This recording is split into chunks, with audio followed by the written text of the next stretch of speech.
Welcome to the Woman Worriers podcast, where we're working to help you call a truce with your anxiety. The information in this podcast is not a substitute for seeking help from a licensed mental health professional. Now, here's your host, Elizabeth Cush, LCPC.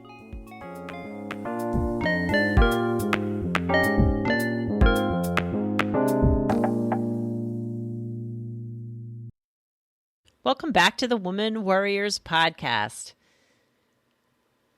Thank you for tuning in.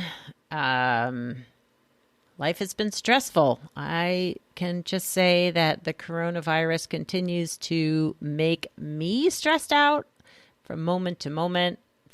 Yesterday, I felt great. Yesterday, I was like, I can handle this. I am on top of it. Work went well. I felt good. Today, struggled a little bit. It's been very up and down. So if you're in that same space, I am with you. I am with you. And today I'm excited because we're going to be talking to our guest, Dr. Erin Kinney, about stress and how it impacts our bodies and what we can do about it. But before we get started, I just wanted to say thank you. Shout out to all of you listeners and supporters. I so much appreciate your tuning in, your sharing the podcast with others, your subscribing, your reviews. I can't tell you how much I appreciate your loyalty and your continuing to come back and be with me here on the podcast. You can find us and follow us on social media at Woman Worriers on Twitter, Instagram, and Facebook. You can also subscribe to the Worried Women's Guide to Meditation. If you feel like you can't meditate or have never been able to meditate, or you just want to start a meditation practice, this guide is for you.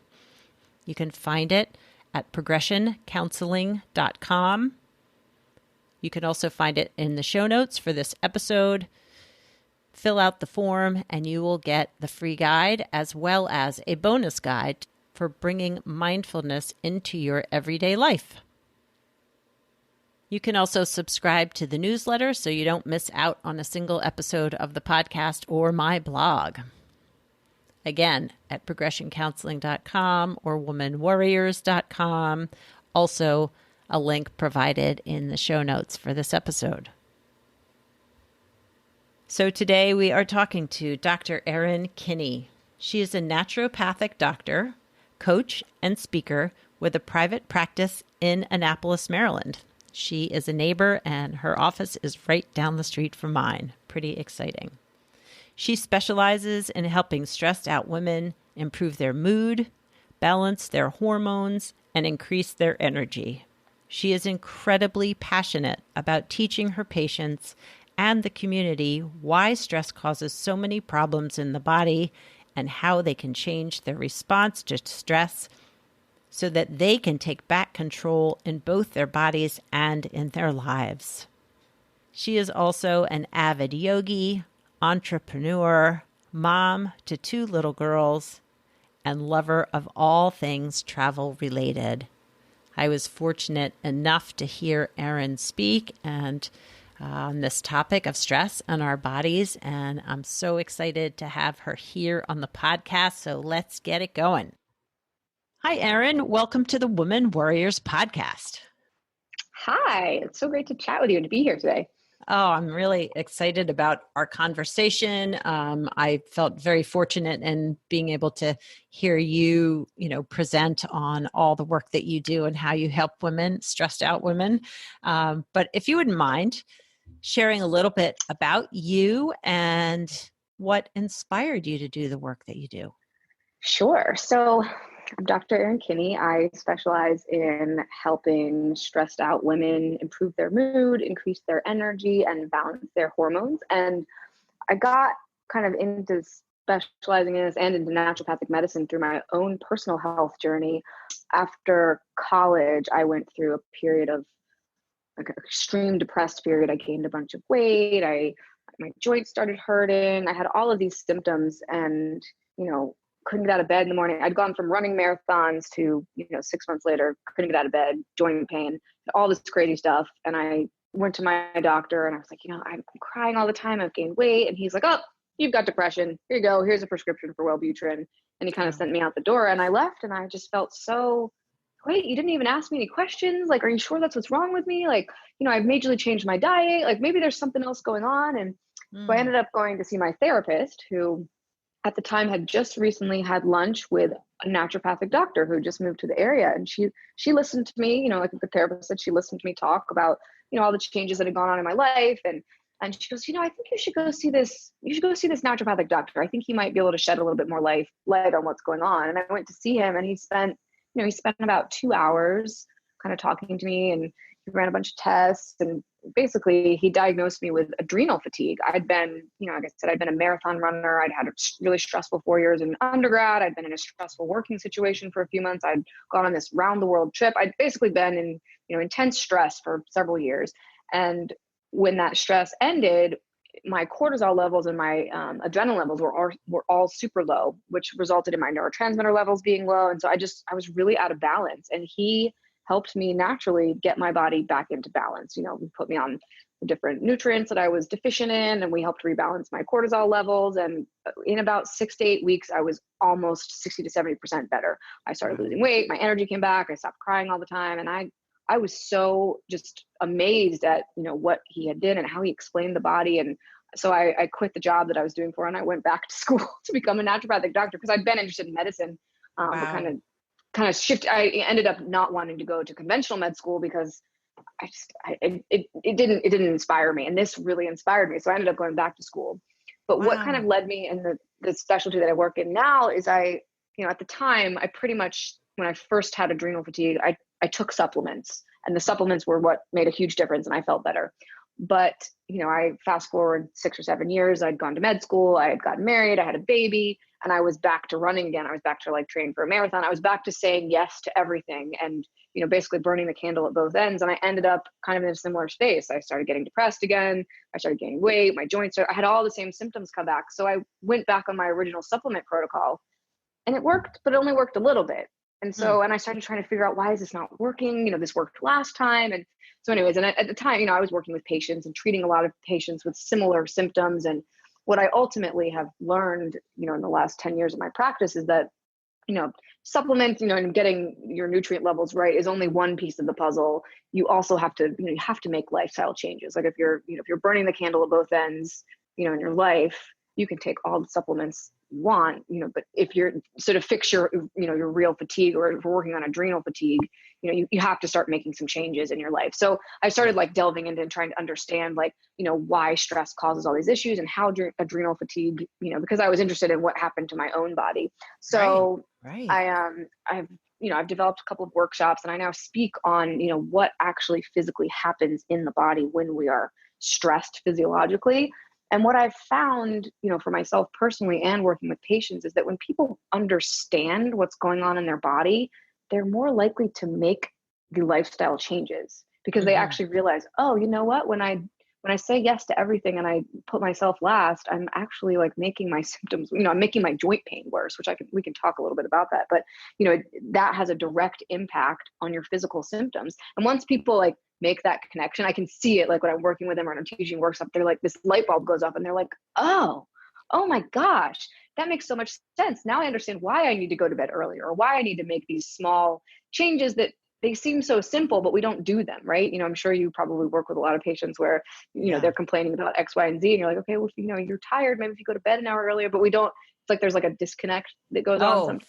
For sure. Absolutely. So when people start to understand the why, then they're oh, well, duh, that makes so much sense. Of course I'm going to do that. So that's, I'm really passionate about teaching women why things happen in their body, and why things, could go right or go wrong, depending on how you're treating your system. Yeah. So I think that answer. No, but I think that's such an important piece, is to really, definitely for me, I love to know the why, so I can better understand how to either fix it or change it, or exactly why it's working. But I was just thinking too about right now where we are with the coronavirus, and having to shelter in place, and all the fear that's out there, that I can tell in my own body, like I'm waking up Yes. exhausted. Every night. Yeah. Yeah. Waking up in the night because like some thought comes into my head that maybe Mhm. doesn't have anything to do with the virus, Yeah. but I can't let it go. Yeah. Woo. Well, so we all are. This is a really unique time. And it's funny, actually, I taught my last stress workshop right after they announced, right after they announced that they were shutting everything down. And they hadn't quite told us not to go. So I still had it in my office, but it was such a relevant, this was like the perfect example to go, okay, right now, all of us are currently stuck in fight flight because Yes. there's so much fear and there's so much, so every waking moment, most people their stress response is being triggered. And so what happens is, for you guys that are listening, is anytime we perceive a stressor, whether it's, watching the news and they're telling you need to shelter in place, or there's a tiger chasing you, or your child is screaming, or anything that can trigger that stress response sends a little signal to your amygdala, which is at the basal part of your brain. And it's like it's the fear sensor in our body. And that amygdala will then send a signal to the hypothalamus, which then there's a cascade of things that happen in the brain, which eventually sends a signal to the adrenal glands to pump out our stress hormones, which there are several of them, but I'm going to just chat about cortisol and adrenaline. Mm-hmm. So cortisol and adrenaline get pumped out, and that's what allows us to run or fight. But we're in a very, unique space right now because we can't run. We can't run out the door. We're kind of stuck, and there's nothing we really can do to fight. So we're kind of in the space where we have all these stress hormones, but we can't really do anything with them. But so what's supposed to happen in the body is, let's say that we're being chased by a tiger or bear, or tiger. If everyone's watching the Tiger King, that can be inappropriate. Right. Right now. So you're getting chased by a tiger. And, once you get, your body sends these signals to your adrenal glands, pump out the cortisol, pump out the adrenaline, which allows the body to run to get safe. Once you are safe, those same hormones, the cortisol and the adrenaline, go back to the brain, and they actually bind there with a little, we call it a negative feedback receptor. And it's basically like an off button. So your brain has an off button to turn off the stress response. So once you've gotten safe, those hormones go back and they turn off further production of stress hormone. And that's when you are able to calm down. But what happens is if you're constantly triggering your stress response and, those hormones are getting flooded over and over again, your body kind of widens up and it thinks, okay, why would I turn off? She's just going to turn it back on again in 5 minutes when she turns the news back on. So it actually down regulates the production of that off button receptor.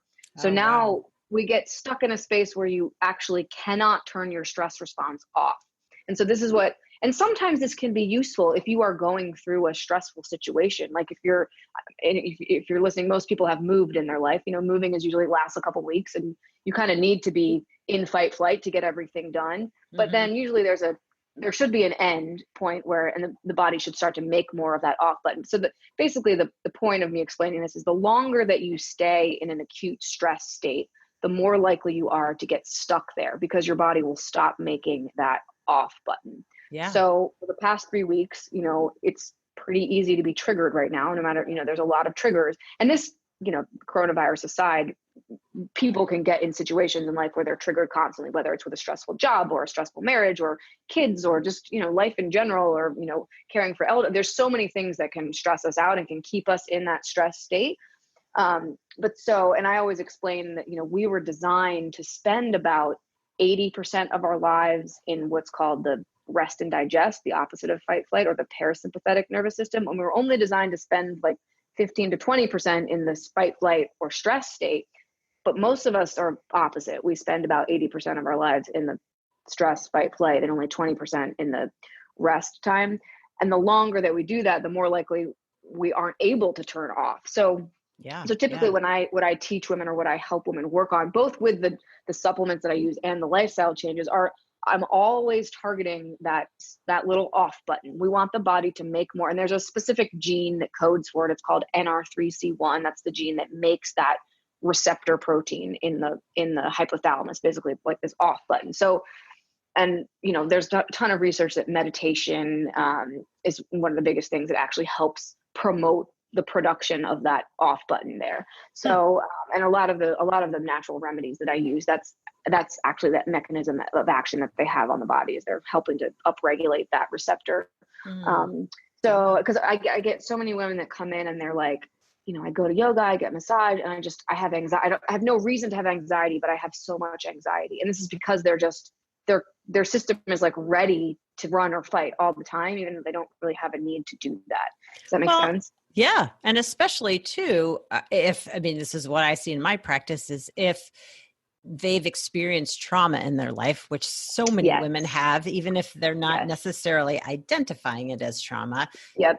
That response is, especially if it happened at a young age, can kind of get locked in, right? If we lived in a distressing home or didn't get our needs met emotionally, like we could just be kind of locked into that fight, flight, freeze state.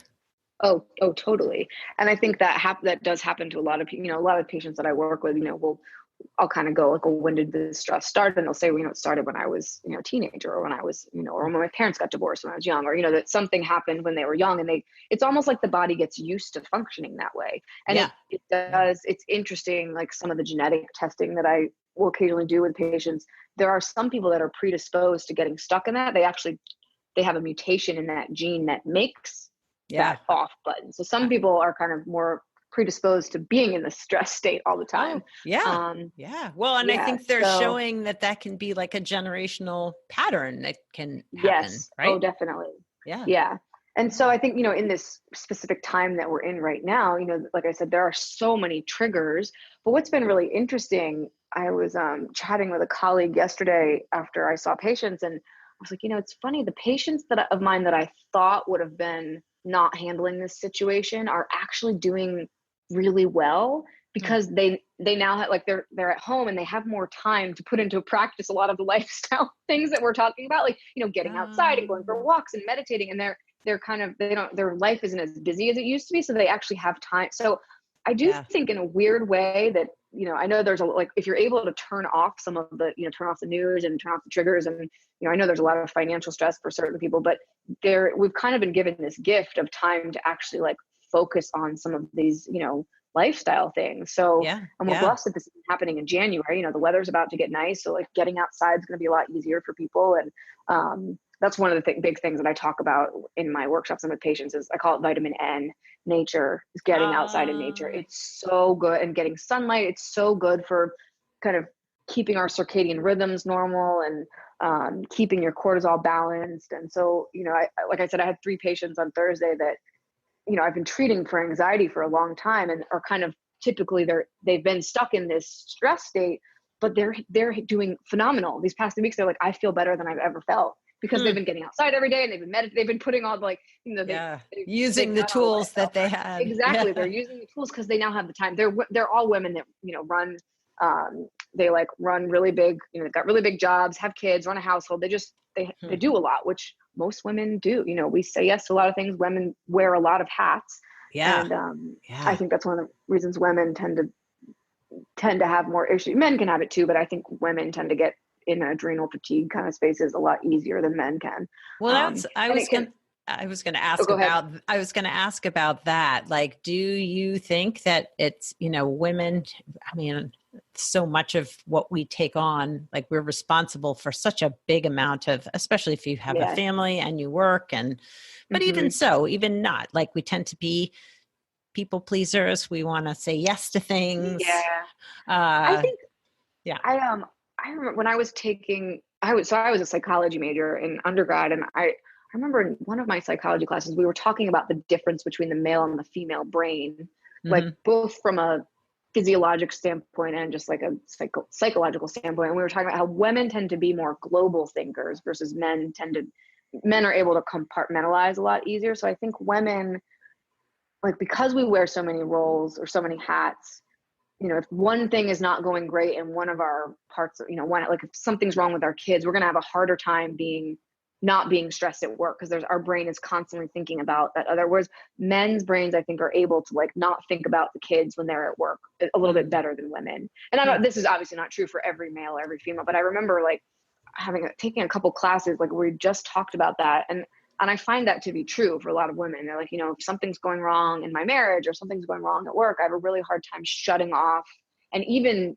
just running thoughts can sometimes be a stress trigger. So if you're constantly Oh, thinking about the one negative thing that's going on in your life, you could have five really amazing things going on in your life, but if one thing's negative, yeah. women tend to have kind of more of a negative bias in their thinking. Absolutely. Well, and I did a little research on a presentation about why mindfulness for women can be so impactful. Yeah.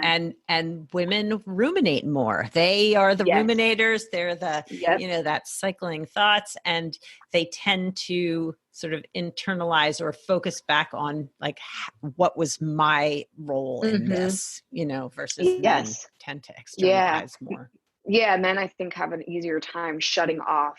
So for them, I find with my men, and this is obviously not true for everyone. I have some male No, patients that have a hard time with this, but in absolutely. general, I feel like men, they're not coming in talking about, oh my gosh, last week I said this to a friend and she got upset and I'm still thinking about it. You men, it's like, they don't think about that stuff anymore. They're able to just like, whereas women get stuck in, oh my gosh, I said this to somebody.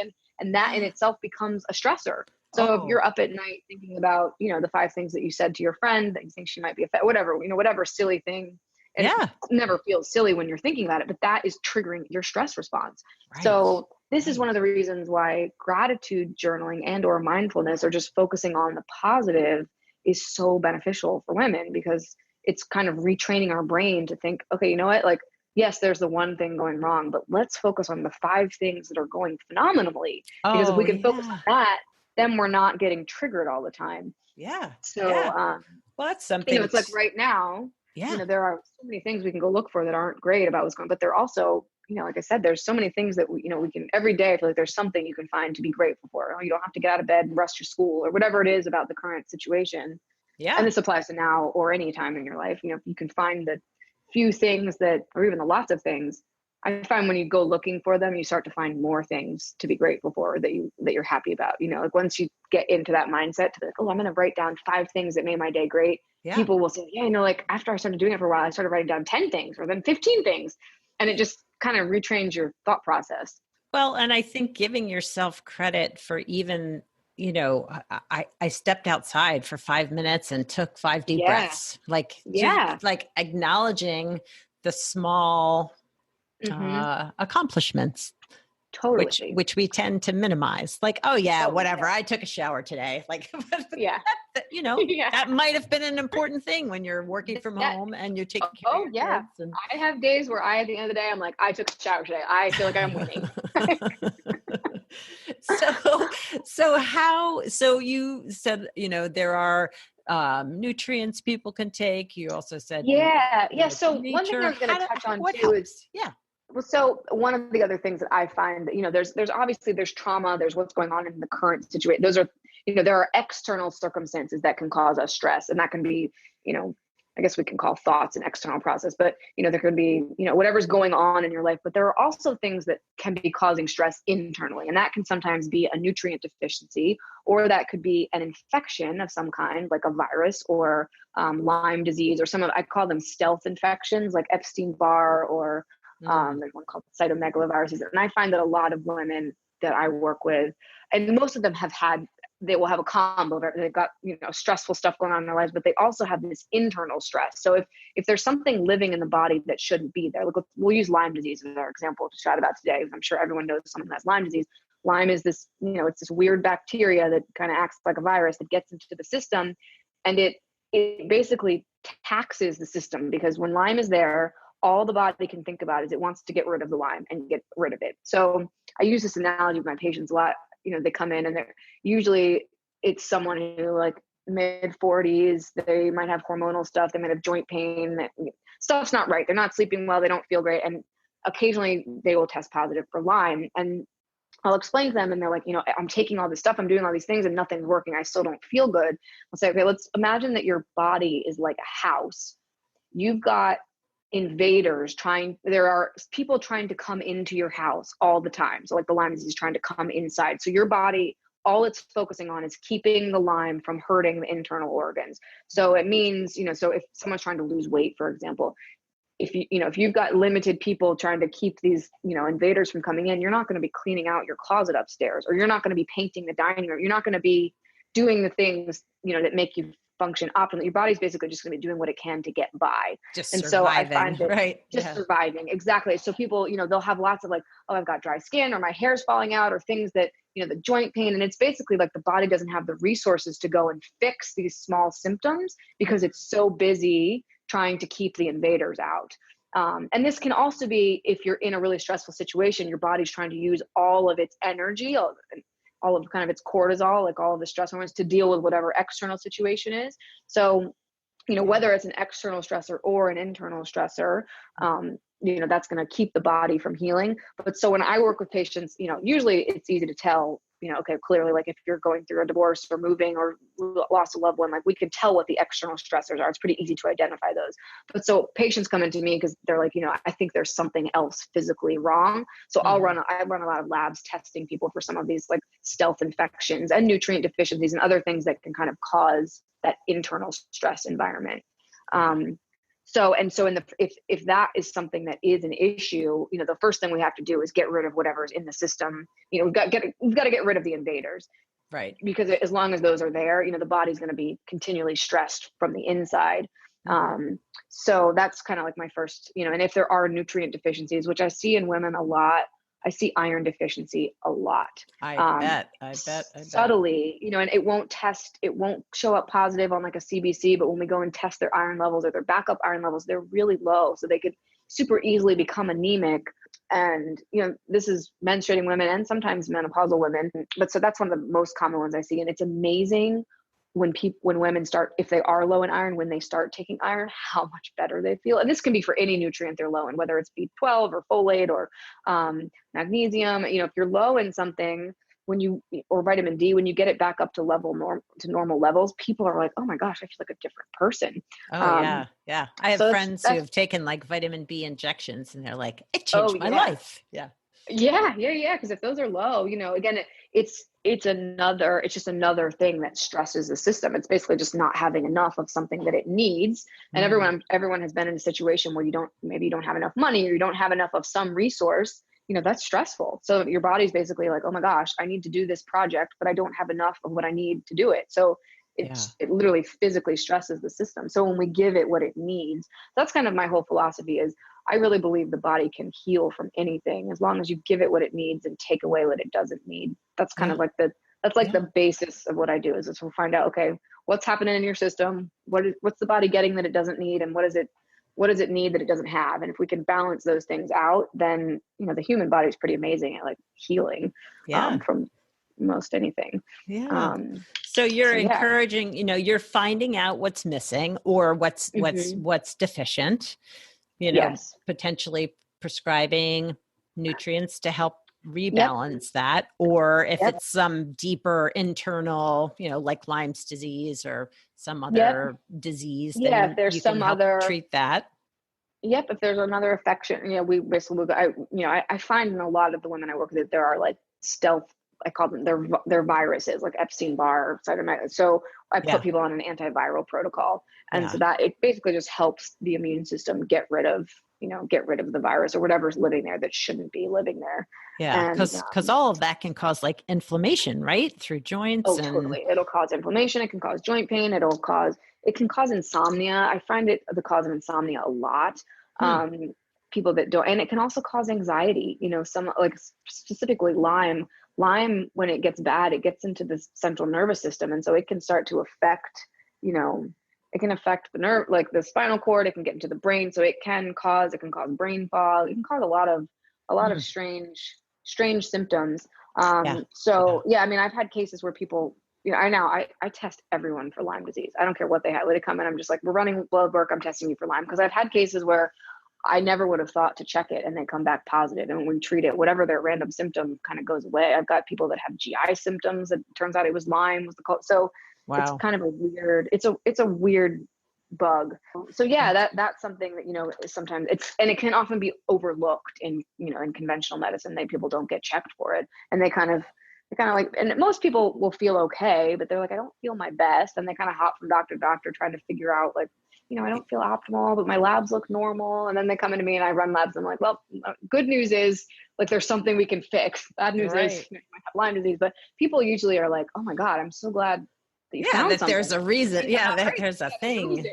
Yeah. Yeah. Yeah. Well, I didn't realize I had a friend who was diagnosed with it, but she said that there's this whole camp or whatever, this whole disbelievers that Lyme's disease even exists, which I'm like, what?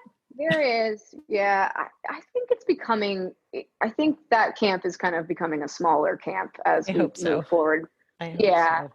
That I surprised will me. occasionally diagnose a patient and they'll go back to their primary care, and the primary care is like, oh, I don't agree. They have like, sometimes the testing is a little bit ambiguous. You know, I usually will go off symptoms more so. And, you know, if someone is like, I had a tick bite last summer and their test, you know, shows a little bit positive, but not positive enough to be CD. I'm like, you have Lyme. Right. So sometimes there are docs that are like, oh, I wouldn't really. And I think they sometimes don't want to, are hesitant to diagnose it because, you know, usually the baseline treatment is an antibiotic protocol. And sometimes they're like, oh, we don't want to put people on these high dose antibiotics because the treatment can be stressful to the body as well. Sure. But there are really good natural treatments that in some cases will work really well. I usually sit down with the patient. I'm like, here are your options. You know, we can go the conventional route. We can do antibiotics. We can do a mixture of both. We can just do the herbal stuff. We can, you know, ultimately, like I said, you know, my goal is to get that pathogen out of their system. However, we can best do that so that they can have less stress on their system. So then we can start working on, you know, getting the body functioning optimally. So, you know, and in a lot of cases, that's what it is. Some cases it's, you know, whatever their symptoms are have nothing to do. They don't have any, you know, bugs or anything living in them. So then it's purely a, you know, how do we change the lifestyle stuff or. Yeah. And so you were saying meditation and mindfulness and getting out in nature. What are there other? One of my favorite things to prescribe to patients is a 10-minute, I call it getting horizontal for 10 minutes a day. So, and usually it's best done like midday, like after lunch or before lunch. And literally you just need to lay flat and not look at a screen. So, and basically what it does is, you know, if you're someone that like throughout the day, you're up and you're on all the time, when you lie down, it allows the blood pressure to go down. It tells the heart rate to go down. It calms the body down. And I find that, you know, some people have a hard time when they're stuck in this stress response. If I recommend meditation or mindfulness to them right off the bat, they're like, I'm never going to do, you know, they're just like, I can't. Right. I can't get there. Right. Yeah. I can't get there. Like, this is not going to work. So I found that, you know, my patients that are like that, I'm like, okay, I want you to just lay down for 10 minutes a day. You can nap if you like, you can meditate, you can do whatever you want, but I want you to just focus on laying flat for 10 minutes usually I'll have them do some sort of breath work, like do some belly breathing or something. It's basically just to start teaching the system that it's okay to be stress-free midday, because most of us, like, you know, we get up and we go all day long, and we, you know, some people crash at the end of the day, and they never have any downtime midday. Right. And so this is essentially, it's like teaching the body, like, it's okay to turn off in the middle of the day. It's okay to chill out. I love that idea. So that's one of my favorite, that. And then the other thing I like, you know, if you're in a healthy relationship, healthy sex is really important. Like, and this can be with a partner, it can be without a partner. Like, having an orgasm is you have to go into parasympathetic to be sexually aroused. So if you're engaging in sexual activity, you're calming your nervous system. So, and you know, that can, if you're someone who's had trauma around that might not be the best thing. But if you know, sex is a healthy outlet for you, that can be a really great way to reduce stress and to calm things down. And you know, and most of these things that I recommend, you know, like, they're all free. Like, you know, getting outside, meditation, sex, like these are things you don't have to spend money on. So, you know, in the current environment, you know, if you're someone who's feeling stressed about money, you know, I sometimes get patients that come in and they're like, give me all the supplements. And I'm like, yeah, you can take the supplements, and I'm happy to sell them to you or tell you where to buy them, and they will help, but it's really the lifestyle things that make the biggest difference. And so now, like, I'm telling a lot of my patients, I'm like, you know, now is the time, like, if you're stressed about money, like, take a break from your supplements and focus on the lifestyle practices, because those are the things that work, you know, that have the strongest effect anyway. And like I said, they're free. So it's a great, you know, they're really great tools. And the more you practice them, the more they will, you know, the more benefit you. Right. Yeah, exactly. And the more because I think sometimes people, they get stuck in a stress state, and if you're not practiced at it, it's like you kind of forget that that's a tool you have available. Oh, So totally. and I'm sure this is why therapy is so wonderful. And I'm constantly, I if my patient doesn't have a therapist, I'm not sure that I can work with you. You have to have a therapist. It's so important to be like, therapists are so good. It's so important. Yeah. Yeah. And even just going to therapy every week or every other week is a good, stress relief. It's getting stuff out. It's talking things through. It's, Absolutely. Yeah. Yeah. So so I like the 10 minutes of I love getting that. more I because love that. it just teaches the body to calm down. And the longer and people will start to, like, I've got this one male patient who, he runs a big company and he could not focus in the second half of his day. And he's typical man. Was more upset about like his bottom line than his actual health. He's like, I can't focus. So my company's doing bad. Like, I need to focus. And I had him start taking a 10-minute like power nap in the middle of the day. And it changed his entire, like, he's like, my whole life is so much better. My company's better. It literally like it resets him midday and then he's able to focus the rest of the day. So it's just, it's just a simple little thing. Yeah. It can make a really big difference. Well, and I think too, like, as we learn what our body feels like when it's calm, we can access it at more, when we are feeling stressed, to be like, oh yeah, I can take that deep breath, or I can lay down for a minute, or just to get myself back to that. Yeah, totally. Yeah.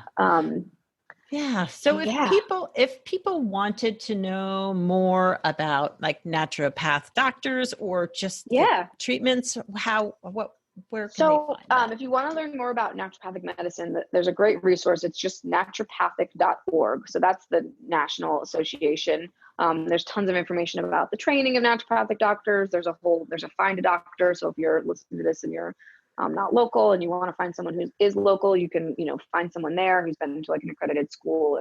And then you can go to my website. It's www.drerinkinney.com. I've got some information on naturopathic medicine. If you're interested in chatting with me or have questions, I do free 15-minute consults if you want to talk about your specific case or kind of chat with me about what we would do.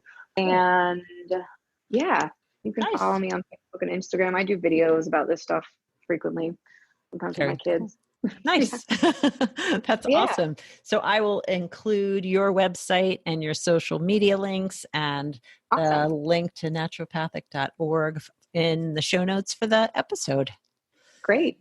Well, thank you, Erin, so much for being a part of this. It's so funny to me that, you are so close and yet we're talking by phone, but that's the easiest way to record it. But yes, it's so nice to know you're in the neighborhood, and thanks for being a guest. Yeah. Thank you so much for having me.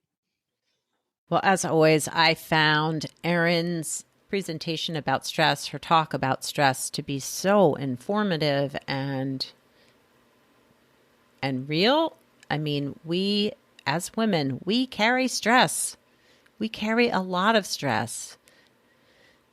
And it does impact our daily functioning. I don't know about you, but waking up exhausted is not the place I want to be. And it has been with the virus out there lurking and creating disruptions in our lives. But I know when I'm feeling less stressed, my body feels that too.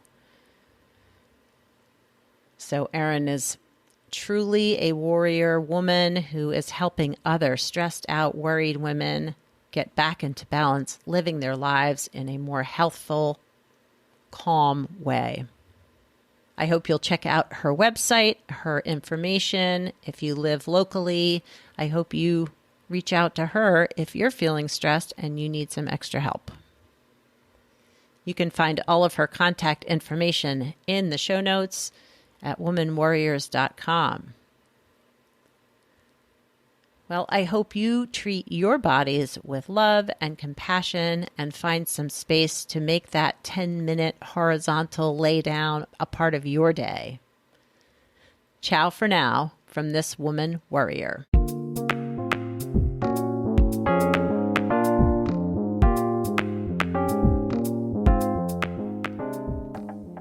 Thanks for listening and subscribing to the Woman Worriers podcast. Music was written and performed by Andy Cush. If you'd like more information on this episode, you can find the show notes, the resources shared today, and links to the guests' profiles at womanwarriors.com.